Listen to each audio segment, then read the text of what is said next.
TimeBetween trigger form triggers on two events which have a specific time relationship between them. This form can trigger when the time between two events is less than, greater than, outside limits, or inside limits of a time range which you define. The trigger zone for the selected option is displayed at the bottom of the diagram.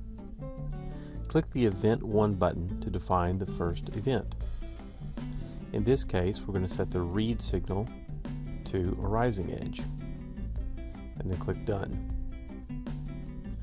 The second event is set up the same way. This time we're going to set it to a falling edge. By triggering on a rising edge, then a falling edge on a signal, on the same signal, we basically defined a rising edge pulse, a high pulse rather. And let's set the time to 80 microseconds.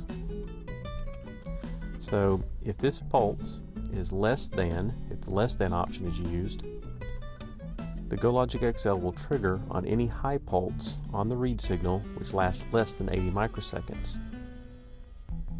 If the greater than option is used, the trigger zone changes, and now the GoLogicXL will trigger on any high pulse on the read signal which is wider than 80 microseconds.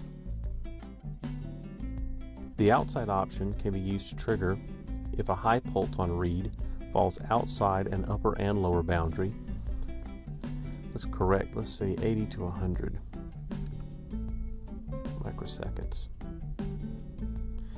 Alright, in this case, since we're triggering outside the limits, every time the read pulse falls within the acceptable boundary, which in this case is anywhere from 80 to 100 microseconds, that's where it's not going to trigger.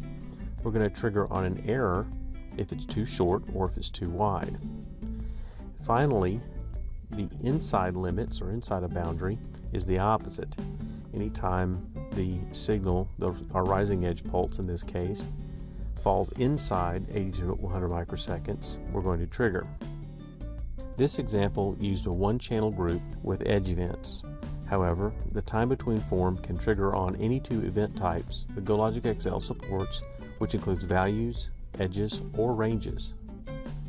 The two event types do not have to be identical. For example, the first event could be address equals 1234, while the second event could be a falling edge on the read signal. The next video discusses the custom trigger form.